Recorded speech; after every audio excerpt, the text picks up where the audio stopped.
What's up, guys? It's Tyranitar and welcome to my top 5 hopes and predictions for Diamond and Pearl Remix, which are just around the corner if all goes well. There's a couple of rumors going off about other games that could be announced then, but it's just gotta be Diamond and Pearl Remix. Game Freak, if you're watching this right now, this is a checklist that if you knock off all 5 things on this list, you are making the perfect Pokemon game. This is your cheat sheet to making a good game. You do these 5 things and no one's gonna complain about these Diamond and Pearl Remix. Not only is no one gonna complain, but these games will factually be twice as better than Sword and Shield. So I've talked about some of these, but I want to condense all 5 points into one video so you guys are on board with me. Number 5, of course, I'm going to give you the one I've talked about the most straight off the bat, so we don't have to save it for number 1, Megas. There's not a single universe where it is correct for a Dynamax to be in Sinnoh. You want to talk about the possibilities? You want to say there's more to Dynamax than what he turned interested in Galar? I don't care. You're making the old man visit Sinnoh. The old man took a road trip to the entire world. He stopped by Hoenn, gave something to Sootopolis, man. He's gonna go to Sinnoh, and he's gonna drop a Mega Deuce, and the world's gonna be megafied. Some people bring up Garchomp already exists. Cynthia should get Garchomp. Hell no. Alright, they didn't introduce Garchomp in Gen 6 for Cynthia to get it. Cynthia's getting new Megas. What does she have on her team? Milotic. Cynthia's got Spiritomb, Roserade, Gastrodon, Lucario, Milotic, and Garchomp on her team. Garchomp may be her strongest, but her Mega would have to be something introduced in that generation. So I don't know, what would they do? Mega Spiritomb or something? Or they do some next thing and introduce a new Mega Garchomp. But let's just backtrack a few steps and realize so far, there ain't gonna be no Megas in the Sinnoh remix, so that's the biggest thing. Number 5 on this list, you cannot include Dynamax in the Sinnoh lore. You take it to Mega Evolution. And on that note of talking about Mega Evolution, Primal Dialga and Primal Palkia. No G-Max Palkia, no G-Max Dialga. We are going to have primal forms where Dialga shows off temporal power and Palkia shows off infinite spatial power. Primal forms that make Dialga and Palkia look like 5% power remaining forms, just like Kyogre and Groudon do in comparison. I'll rant about this a bit. I've had my fun with Dynamax. I've done like 300 Pokemon battles using Dynamax strategically. You get double the health. The thing they did with Dynamax is that they branched it out so anyone can Dynamax instead of the exclusive 30 in X and Y and then the added 30 in Auras. Anything can Dynamax. The same concept that was in Z Crystals where they wanted to give that potential to any Pokemon. Dynamaxing is sick because you can just change up the strategy at any moment when you're versing your opponent. You can bring it out whenever you want, even in a stupid situation. And almost always when you bring out your Dynamax, you're gonna force your opponent to bring out their Dynamax. So you always have this Megatron battle and all the other little things like you not being able to flinch when you're Dynamax and never being able to miss a move. It's all fun, it really is, but that's only in the metagame. In game, you can't use your Dynamax for the story. You use it once for each gym battle. Maybe you'll use it against Cynthia and you use it against Cyrus, and that's about it. It's a form change you can only get when the story allows you to. And talking metagame, Mega Evolution is way more fun than Dynamax. When I switch over and play with Megas again, it's so fun to Mega Evolve, get your ability changed and all that. And besides, in terms of Dynamaxing, it ends up recreating the Mega Evolution feel anyway, because everyone leans towards the same Dynamaxes if they're making their own team. Lapras, Grimmsnarl, Lapras sets up an Aurora Veil, Grimmsnarl puts the opponent to sleep almost. All the fun stuff like using Earthquake on your opponent's Charizard because you know he's gonna Mega Evolve into Mega X, switching out into a Ghost type because you know Kangaskhan's gonna Mega Evolve and get that overpowered ability. But I don't want to talk about the metagame because that's not the main enjoyment of the main game. Mega Evolution just needs to be back for the main story we enjoy in Sinnoh. Going up to Mount Coronet, fighting Mars and all that. I want to use my Mega Evolution, and if they do it well, the opponents will have more Mega Evolutions this time around as well. G-Max is just not gonna cut it. Some people think you look at the blue Calyrex and maybe Calyrex is secretly from Sinnoh and we're gonna have blue Dynamax there. I just don't want it. If you're fighting Cynthia and she G-Maxed her Garchomp and it looked all cool, how excited would you really be? Number 4. The models. I made a whole rant on this for like 20 minutes. I'll put it out in a couple days. Models in Pokemon is just one of the biggest things they've screwed up. There was nothing wrong with introducing 3D models into Pokemon with Pokemon X and Y, but Game Freak did not even little to nothing. They did absolutely nothing moving forward from that point. Every animation looks the exact same. All the dog Pokemon have the exact same animation. There's no idle animations. The biggest thing I want in Diamond and Pearl Remix is to bring back life into the Pokemon that you're using, so that when I send out Infernape, his animation is not the same as what Infernape looks like in Sword and Shield. That's what creates life between the different versions. We all love the way Milotic looks. It cannot look like this when you're fighting Cynthia's Milotic. It needs to have a 3D version of this, for example. The animation just needs to be changed, and that way it feels like the whole generation's revamped and something fun. There's so much more to go on for this point, but we'll save it for the rant. This is one of those things where you don't know how much you want it until they actually do it in the game. Change all the animations. Number 3, a perfected overworld. I'm done talking about the models and animations in games. I mean the overworld. You want to talk about the tree? I'm referring to things like when Zacian and Zamazenta pop up in the post-game cutscene and they're moonwalking around and it feels like a game from 2004, just upscale to Sword and Shield graphics. The animation pool of everything in the overworld needs to be upgraded and perfected. The game needs to feel immersive versus what Sword and Shield gave us. Sword and Shield needs to feel like the prototypes, something we were never meant to play. You know, more than when you walk around seeing Gyarados, Loch Ness Monster chilling there. I want to see him waving about. I want to see little Donphans. No, that's not Dolphin. I want to see little fish Pokemon jumping out of the water and splashing back in. I want to see fish Pokemon jumping out of the water and accidentally landing on the land. You go up to them, push A, they're just flopping on the soil. You know when you're walking around the wild area and Pokemon teleport out of nowhere? I want that to be blended in more. You don't want to be constantly reminded that, yeah, Pokemon are loading. You just want it to be immersive. The Pokemon should load in the distance. Come on, this is the same game that could run Breath of the Wild. You can load the Pokemon in the distance. I want during cutscenes for our character to not be smiling when Eternatus is threatening the world, when Palkia and Giratina are threatening the world. I want when you're fighting Mars that she can actually change her facial expressions and she gives you a dirty look before fighting you. Like a glary look, not dirty. God. When we're fighting all those legendaries like in the post game, I want it to be like how it was when you saw Mewtwo and X and Y. Perfect the overworld. Add as many animations as you can. Make it as immersive as you can. It may seem like I'm asking for a lot, but Game Freak being game developers, this is what they do. Instead of making Gyarados chilling in the lake, making him animate around. This is your job. You guys have the potential to kill it in these fields, so kill it. Breath of the Wild maybe from 2017. Immerse the gameplay and catch up to that and make the game feel insane when you're in the overworld. You only get one chance to make Sinnoh remakes. Do it sick. Number 2. This is the biggest one on this list. Expanded story and post game. Just doing the first 3 things makes this game twice as good as Sword and Shield. Number 2.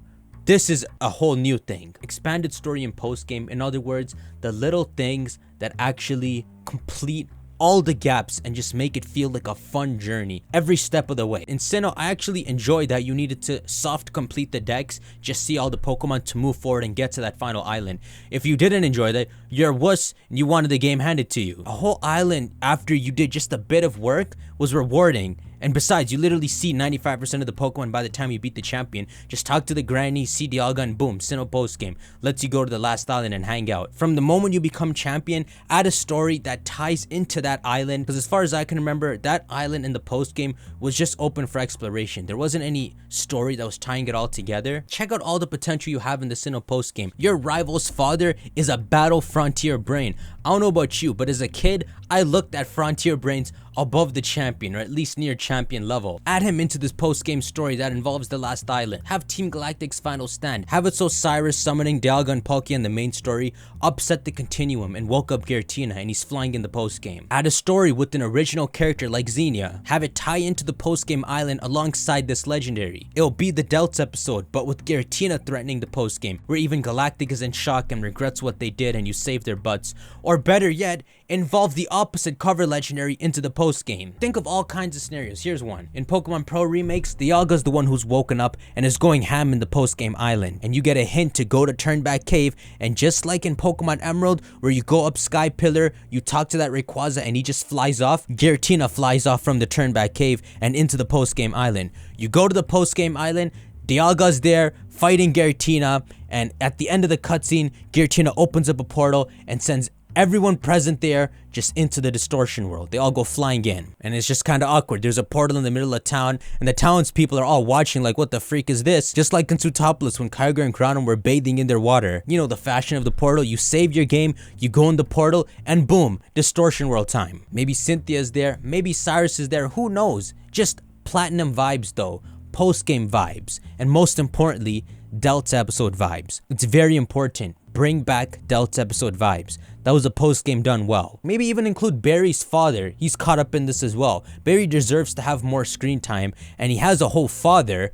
That was so much potential for fun dialogue. Everyone's trapped in here, and as you go through the distortion world, you keep running into Barry and his father all over the place. And meanwhile, Mesprit, Uxie, and Azelf are helping you get through the distortion world, just like they did in Platinum. Anyhow, to conclude, you make it to the end of the puzzle, talking with Team Galactic grunts on the way who are all like, Bruh, I don't want to be here. and on that final platform, the Yaga standing across Giratina, you walk up, Giratina joins your party, you fight the Yaga, and the arc's over, and everyone's freed from the distortion world. The world's back to normal, you have the island to explore now, and the rest of the legendaries in post-game, including Barry's father. There you go, the Platinum episode for Diamond & Pearl Remakes. The most important thing I did here was not only bring Giratina into the post-game, but tie it into the different post-game locations. Everything's twisted together. The final island, Giratina, that's what makes a good Delta episode like post-game.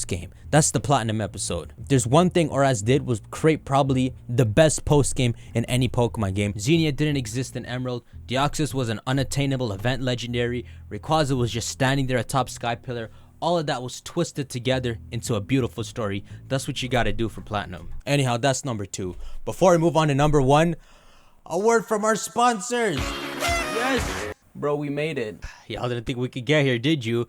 We're in the end game now. So this video was sponsored by Surfshark. Surfshark, you may have heard of, is a VPN, a privacy protection tool. Y'all think you're safe going on whatever sites you do until Colress starts tracking your IP address. Surfshark encrypts your data when you're accessing the internet. It can mask your location to a whole other place in the world. This means you can go onto Netflix or other YouTube channels that are blocked, and if you're not allowed to watch their videos in your country, you just change to another country, and now you can watch them. Checkmate, Colress. I'm now K-Size neighbor. I live in the United Kingdom. All you gotta do is head to surfshark.deals/Tyranitar. That's right, I got my own code. And you'll get 83% off and 3 extra months for free. There's also a 30-day money-back guarantee, so head on to the site and get you a VPN. Alright, back to the show.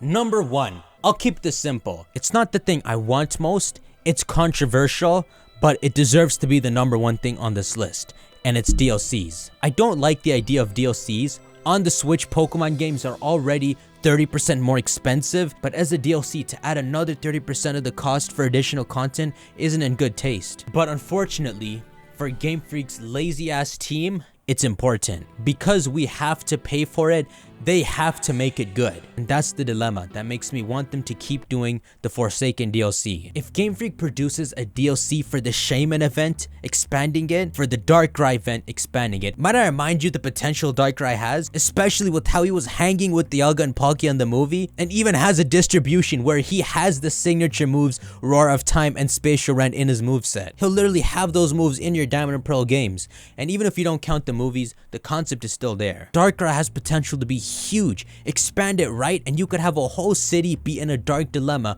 where everyone is sleeping. I'll save this for a future video, but you could have the same kind of dilemma as you had with Kyogre and Groudon tearing apart the worlds with their weather, but it's Darkrai with putting city after city to sleep one by one. Even Professor Rowan knocked out. And whenever you try to enter those blacked out areas, your rival Barry's there and he stops you from going inside and you just can't go forward. And without anyone telling you, if you go take a boat, go to Full Moon Island, capture Cresselia and come back, your rival is suddenly sleeping at the border of the city, and now you can enter into the city, you find Darkrai and you capture him and the whole world wakes up. See, it's just fun, isn't it? And I was just talking about the Darkrai event. They could do a whole Shaman event as well with story, and of course an Arceus event. That's the one with the biggest potential, and they could even go further beyond. But I'll explain that in another video. But that's just it. Game Freak will never make a Darkrai event like this if they don't make it a DLC. The kind of post-game you'll get if it's not a DLC is the Sword Word and Shield Word stuff, where they didn't have custom themes, where Zacian and Zamazenta didn't have complete animations and were moonwalking. The dilemma, the unfortunate equivalent exchange, is a DLC. But if they make us pay for it, they can and will make a DLC this good for just the Darkrai event. The first DLC would have both the Shaman and the Darkrai event. The second DLC, Arceus and Beyond. So then, Game Freak, the number 1 thing on my list for the games we've waited 15 years for, and once they pass, we'll have to wait like 20 years before we enter Sinnoh confirmed territory again, is for you to make these games right. Add a truly passionately done DLC to seal the deal and make these one of the best Pokemon games. You do these 5 things on this list, which is not even far-fetched, and I'll take back every little thing I said about you, Masura. It will be hard to not make another joke, but I will never make it. That's it. That's my video for the day. Go on and shank that like button, and I'll see you on the next video. Take care. This the sound of my alchemy, the greatest success for all those who fell for me. I always respect the friends who wish well for me and live until the end and die. All time will tell for me, but I ain't going anywhere, believe me.